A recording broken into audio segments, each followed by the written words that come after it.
Welcome back. Somnath મંદિરના જે સંકુલ છે ત્યાં વિવિધ પ્રકલ્પનું ઉદ્ઘાટન થઈ રહ્યું છે. વડાપ્રધાન મોદી વર્ચ્યુઅલી જોડાયા છે, અમિત શાહ પણ વર્ચ્યુઅલી જોડાયા છે. વિજય રૂપાણી અત્યારે ત્યાં પહોંચી ગયા છે, સાથે નાયબ મુખ્યમંત્રી પણ ત્યાં છે, पर्यटन मंत्री जवाहर चावड़ा।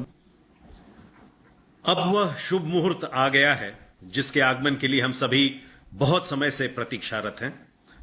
मैं अनुरोध करूंगा हमारे सम्माननीय प्रधानमंत्री महोदय से कि वे आज के उत्सव को साकार करें और रिमोट के द्वारा विभिन्न घटकों के लोकार्पण अथवा शिलान्यास का कार्यक्रम संपन्न करें।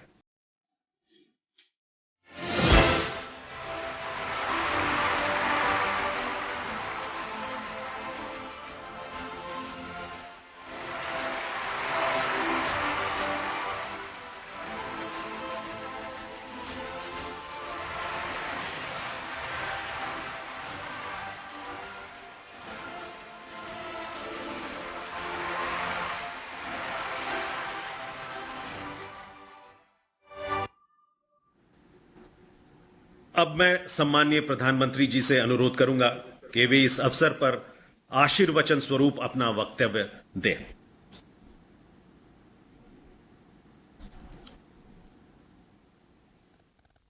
जय सोमनाथ।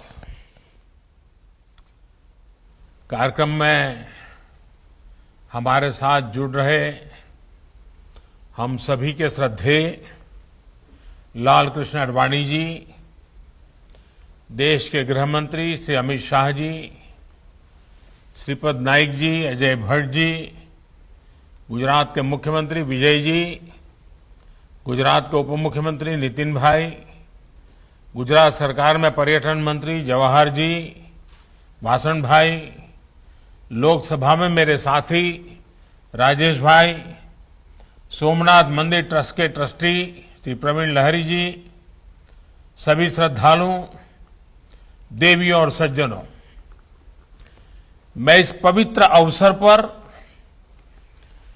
वीडियो कॉन्फ्रेंस के जरिए जुड़ रहा हूं, लेकिन मन से मैं स्वयं को भगवान श्री सोमनाथ के चरणों में ही अनुभव कर रहा हूं। मेरा सौभाग्य है कि सोमनाथ मंदिर ट्रस्ट के अध्यक्ष के रूप में मुझे इस पुण्य स्थान की सेवा का अवसर मिलता रहा है। आज एक बार फिर हम सब इस पवित्र तीर्थ के कायाकल्प के साक्षी बन रहे हैं। आज मुझे समुद्र दर्शन पथ, सोमनाथ प्रदर्शन गैलरी और जीर्णोद्धार के बाद नए स्वरूप में जूना सोमनाथ मंदिर के लोकार्पण का सौभाग्य मिला है। साथ ही आज पार्वती माता मंदिर का शिलान्यास भी हुआ है। इतना पुनीत संयोग और साथ में सावन का पवित्र महीना, मैं मानता हूं ये हम सबके लिए भगवान सोमनाथ जी के आशीर्वाद की ही सिद्धि है। मैं इस अवसर पर आप सभी को, ट्रस्ट के सभी सदस्यों को और देश विदेश में भगवान सोमनाथ जी के करोड़ों भक्तों को बधाई देता हूं। विशेष रूप से आज मैं लौह पुरुष सरदार वल्लभ भाई पटेल जी के चरणों में भी नमन करता हूं, जिन्होंने भारत के प्राचीन गौरव को पुनर्जीवित करने की इच्छा शक्ति दिखाई। सरदार साहब सोमनाथ मंदिर को स्वतंत्र भारत की स्वतंत्र भावना से जुड़ा हुआ मानते थे। ये हमारा सौभाग्य है कि आज आजादी के 75वें साल में, आजादी के अमृत महोत्सव में हम सरदार साहब के प्रयासों को आगे बढ़ा रहे हैं। सोमनाथ मंदिर को नई भव्यता दे रहे हैं। आज मैं लोकमाता अहिल्याबाई होलकर को भी प्रणाम करता हूं, जिन्होंने विश्वनाथ से लेकर सोमनाथ तक कितने ही मंदिरों का जीर्णोद्धार कराया। प्राचीनता और आधुनिकता का जो संगम उनके जीवन में था, आज देश उसे अपना आदर्श मान करके आगे बढ़ रहा है। साथियों, स्टैच्यू ऑफ यूनिटी से लेकर कच्छ के कायाकल्प तक पर्यटन से जब आधुनिकता जुड़ती है तो कैसे परिणाम आते हैं, गुजरात ने इसे करीब से देखा है। ये हर कालखंड की मांग रही है कि हर धार्मिक पर्यटन की दिशा में भी नई संभावनाओं को तलाशें। लोकल अर्थव्यवस्था से तीर्थ यात्राओं का जो रिश्ता रहा है उसे और मजबूत करें। जैसे कि सोमनाथ मंदिर में अभी तक पूरे देश और दुनिया से श्रद्धालु दर्शन करने आते थे, लेकिन अब यहां समुद्र दर्शन पथ, प्रदर्शनी, पिलग्रिम प्लाजा और शॉपिंग कॉम्प्लेक्स भी पर्यटकों को आकर्षित करेंगे। अब यहां आने वाले श्रद्धालु जूना सोमनाथ मंदिर के भी आकर्षक स्वरूप का दर्शन करेंगे, नए पार्वती मंदिर का दर्शन करेंगे। इससे यहां नए अवसरों और नए रोजगार का भी सृजन होगा और स्थान की दिव्यता भी बढ़ेगी। यही नहीं, प्रोमनेड जैसे निर्माण से समुद्र के किनारे खड़े हमारे मंदिर की सुरक्षा भी बढ़ेगी। आज यहां सोमनाथ एग्जीबिशन गैलरी का लोकार्पण भी हुआ है। इससे हमारे युवाओं को, आने वाली पीढ़ी को उस इतिहास से जुड़ने का, हमारी आस्था को उसके प्राचीन स्वरूप में देखने का, उसे समझने का एक अवसर भी मिलेगा। साथियों, सोमनाथ तो सदियों से सदाशिव की भूमि रही है और हमारे यहां शास्त्रों में कहा गया है, शम करोति सह शंकरः, अर्थात जो कल्याण को, जो सिद्धि को प्रदान करे वो शिव है। ये शिव ही है जो विनाश में भी विकास का बीज अंकुरित करते हैं, संहार में भी सृजन को जन्म देते हैं। इसलिए शिव अविनाशी है, शिव अव्यक्त है और शिव अनादि है। और इसलिए तो शिव को अनादि योगी कहा गया है। इसलिए शिव में हमारी आस्था हमें समय की सीमाओं से परे हमारे अस्तित्व का बोध कराती है, हमें समय की चुनौतियों से जूझने की शक्ति देती है। और सोमनाथ का ये मंदिर हमारे इस आत्मविश्वास का एक प्रेरणा स्थल है। साथियों, आज दुनिया में कोई भी व्यक्ति इस भव्य संरचना को देखता है तो उसे केवल एक मंदिर ही नहीं दिखाई देता, उसे एक ऐसा अस्तित्व दिखाई देता है जो सैकड़ों हजारों सालों से प्रेरणा देता रहा है, जो मानवता के मूल्यों की घोषणा कर रहा है। एक ऐसा स्थल जिसे हजारों साल पहले हमारे ऋषियों ने प्रभास क्षेत्र यानी प्रकाश का, ज्ञान का क्षेत्र बताया था और जो आज भी पूरे विश्व के सामने ये आह्वान कर रहा है कि सत्य को असत्य से हराया नहीं जा सकता, आस्था को आतंक से कुचला नहीं जा सकता। इस मंदिर को सैकड़ों सालों के इतिहास में कितनी ही बार तोड़ा गया, यहां की मूर्तियों को खंडित किया गया, इसका अस्तित्व मिटाने की हर कोशिश की गई, लेकिन इसे जितने भी बार गिराया गया वे उतनी ही बार उठ खड़ा हुआ। इसलिए भगवान सोमनाथ मंदिर आज भारत ही नहीं पूरे विश्व के लिए एक विश्वास है और एक आश्वासन भी है।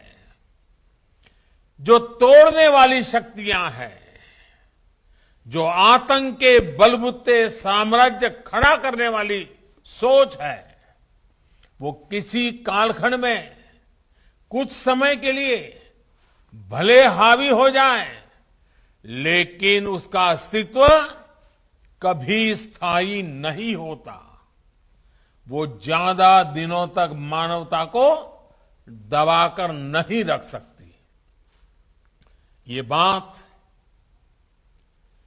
जितनी तब सही थी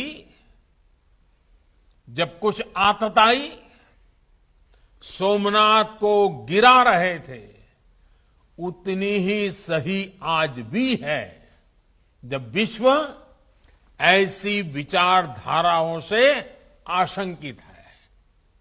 साथियों, हम सभी जानते हैं सोमनाथ मंदिर की पुनर्निर्माण से लेकर भव्य विकास की ये यात्रा केवल कुछ सालों या कुछ दशकों का परिणाम नहीं है। ये सदियों की दृढ़ इच्छा शक्ति और वैचारिक निरंतरता का परिणाम है।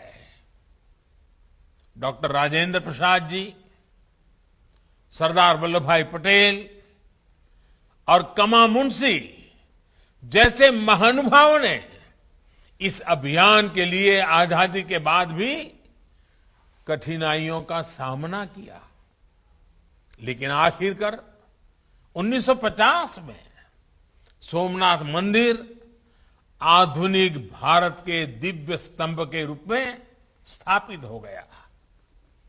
कठिनाइयों के सौहार्दपूर्ण समाधान की प्रतिबद्धता के साथ आज देश और आगे बढ़ रहा है। आज राम मंदिर के रूप में नए भारत के गौरव का एक प्रकाशित स्तंभ भी खड़ा हो रहा है। साथियों, हमारी सोच होनी चाहिए इतिहास से सीखकर वर्तमान को सुधारने की, एक नया भविष्य बनाने की। इसलिए जब मैं भारत जोड़ो आंदोलन की बात करता हूं तो उसका भाव केवल भौगोलिक या वैचारिक जुड़ाव तक सीमित नहीं है। ये भविष्य के भारत के निर्माण के लिए हमें हमारे अतीत से जोड़ने का भी संकल्प है।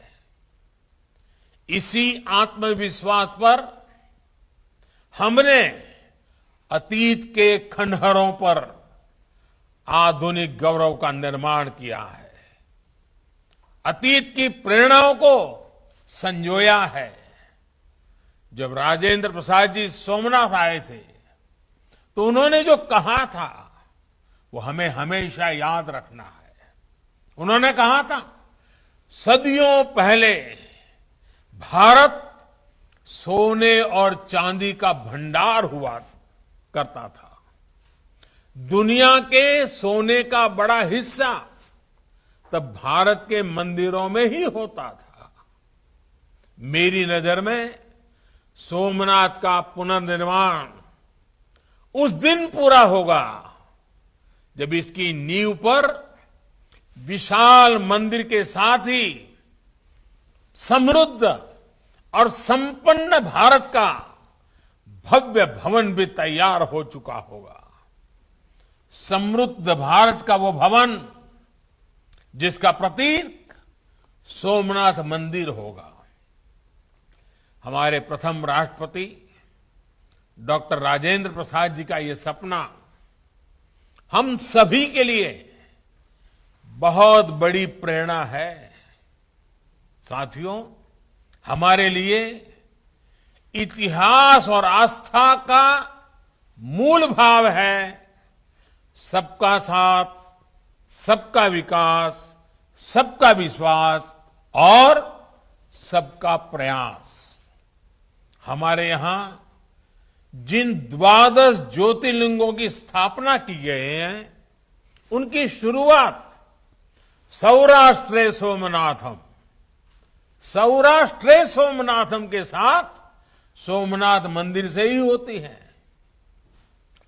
पश्चिम में सोमनाथ और नागेश्वर से लेकर पूरब में बैद्यनाथ तक, उत्तर में बाबा केदारनाथ से लेकर दक्षिण में भारत के अंतिम छोर पर विराजमान श्री रामेश्वर तक, ये 12 ज्योतिर्लिंग पूरे भारत को आपस में पिरोने का काम करते हैं। इसी तरह हमारे चारों धामों की व्यवस्था, हमारे शक्ति पीठों की संकल्पना, हमारे अलग अलग कोनों से अलग अलग तीर्थों की स्थापना, हमारी आस्था की ये रूपरेखा वास्तव में एक भारत श्रेष्ठ भारत की भावना की ही अभिव्यक्ति है। दुनिया को सदियों से आश्चर्य होता रहा कि इतनी विविधताओं से भरा भारत एक कैसे हैं, हम एकजुट कैसे हैं।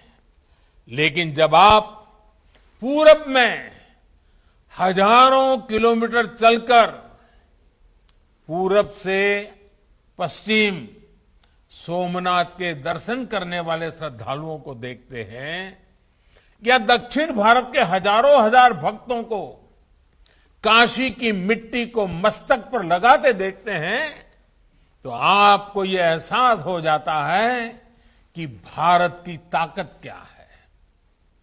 हम एक दूसरे की भाषा नहीं समझ रहे हैं, वेशभूषा भी अलग, खान पान की आदतें भी अलग, लेकिन हमें एहसास होता है हम एक हैं। हमारी इस आध्यात्मिकता ने सदियों से भारत को एकता के सूत्र में पिरोने में, आपसी संवाद स्थापित करने में अहम भूमिका निभाई है, और हम सभी का दायित्व है इसे निरंतर मजबूत करते रहना। साथियों, आज पूरी दुनिया भारत के योग, दर्शन, अध्यात्म और संस्कृति की ओर आकर्षित हो रहे हैं। हमारी नई पीढ़ी में भी अब अपनी जड़ों से जुड़ने की नई जागरूकता आई है। इसलिए हमारे टूरिज्म और आध्यात्मिक टूरिज्म के क्षेत्र में आज राष्ट्रीय और अंतर्राष्ट्रीय संभावनाएं हैं। इन संभावनाओं को आकार देने के लिए देश आज आधुनिक इंफ्रास्ट्रक्चर बना रहा है, प्राचीन गौरव को पुनर्जीवित कर रहा है। रामायण सर्किट का उदाहरण हमारे सामने है। आज देश दुनिया के कितने ही राम भक्तों को रामायण सर्किट के जरिए भगवान राम के जीवन से जुड़े नए नए स्थानों की जानकारी मिल रही है। भगवान राम कैसे पूरे भारत के राम है, इन स्थानों पर जाकर हमें आज ये अनुभव करने का मौका मिल रहा है। इसी तरह बुद्ध सर्किट पूरे विश्व के बौद्ध अनुयायियों को भारत में आने की, पर्यटन करने की सुविधा दे रहा है। आज इस दिशा में काम को तेजी से आगे बढ़ाया जा रहा है। ऐसे ही हमारा पर्यटन मंत्रालय स्वदेश दर्शन स्कीम के तहत 15 अलग अलग थीम पर टूरिस्ट सर्किट्स को विकसित कर रहा है। इन सर्किट से देश के कई उपेक्षित इलाकों में भी पर्यटन और विकास के अवसर पैदा होंगे। साथियों, हमारे पूर्वजों की दूरदृष्टि इतनी थी कि उन्होंने दूर सुदूर क्षेत्रों को भी हमारी आस्था से जोड़ने का काम किया, उनके अपनेपन का बोध कराया।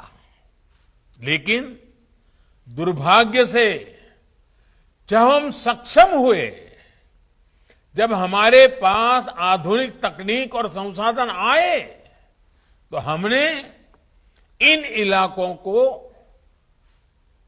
दुर्गम समझकर उसे छोड़ दिया। हमारे पर्वतीय इलाके इसका बहुत बड़ा उदाहरण है। लेकिन आज देश इन पवित्र तीर्थों की दूरियों को भी पाट रहा है।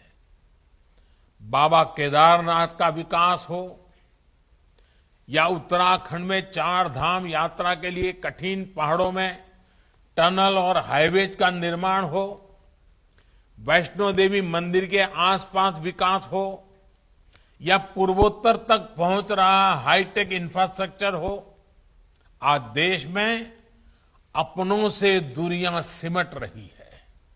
इसी तरह 2014 में देश ने इसी तरह तीर्थ स्थानों के विकास के लिए प्रसाद स्कीम की भी घोषणा की थी। इस योजना के तहत देश में करीब करीब 40 बड़े तीर्थ स्थानों को विकसित किया जा रहा है, जिनमें 15 प्रोजेक्ट्स का काम पूरा भी कर लिया गया है। गुजरात में भी 100 करोड़ से ज्यादा के 3 प्रोजेक्ट्स पर प्रसाद योजना के तहत काम चल रहा है। गुजरात में सोमनाथ और दूसरे टूरिस्ट स्पॉट्स और शहरों को भी आपस में जोड़ने के लिए कनेक्टिविटी पर विशेष ध्यान दिया जा रहा है। कोशिश ये कि जब पर्यटक एक जगह दर्शन करने आए तो दूसरे पर्यटक स्थलों तक भी जाएं। इसी तरह देश भर में 19 आइकॉनिक टूरिस्ट डेस्टिनेशन की पहचान कर आज उन्हें विकसित किया जा रहा है। ये सभी प्रोजेक्ट्स हमारी टूरिस्ट इंडस्ट्री को आने वाले समय में एक नई ऊर्जा देंगे। साथियों, पर्यटन के जरिए आज देश सामान्य मानवी को न केवल जोड़ रहा है बल्कि खुद भी आगे बढ़ रहा है। इसी का परिणाम है कि 2013 में देश travel and tourism competitiveness index में जहां 65 स्थान पर था, 65th, वहीं 2019 में 34 स्थान पर आ गया, 34th। अंतर्राष्ट्रीय पर्यटन को बढ़ावा देने के लिए देश ने इन 7 सालों में कई नीतिगत फैसले भी किए हैं, जिनका लाभ देश को आज हो रहा है। देश ने e visa regime, visa on arrival जैसी व्यवस्थाओं को आगे बढ़ाया है और वीजा की फीस को भी कम किया है। इसी तरह टूरिज्म सेक्टर में हॉस्पिटैलिटी के लिए लगाने वाले जीएसटी को भी घटाया गया है। इससे टूरिज्म सेक्टर को बहुत लाभ होगा और कोविड के प्रभावों से उभरने में भी मदद मिलेगी। कई फैसले पर्यटकों के इंटरेस्ट को ध्यान में रखकर भी किए गए हैं, जैसे कि कई पर्यटक जब आते हैं तो उनका उत्साह एडवेंचर को लेकर भी होता है। इसे ध्यान में रखते हुए देश ने 120 माउंटेन पीक्स को भी ट्रैकिंग के लिए खोला है। पर्यटकों को नई जगह पर असुविधा ना हो, नई जगहों की पूरी जानकारी मिले, इसके लिए भी प्रोग्राम चलाकर गाइड्स को ट्रेन किया जा रहा है। इससे बड़ी संख्या में रोजगार के अवसर भी बन रहे हैं। साथियों, हमारे देश की परंपराएं हमें कठिन समय से निकलकर तकलीफ को भूलकर आगे बढ़ने की प्रेरणा देती है। हमने देखा भी है, कोरोना के इस समय में पर्यटन लोगों के लिए उम्मीद की किरण है।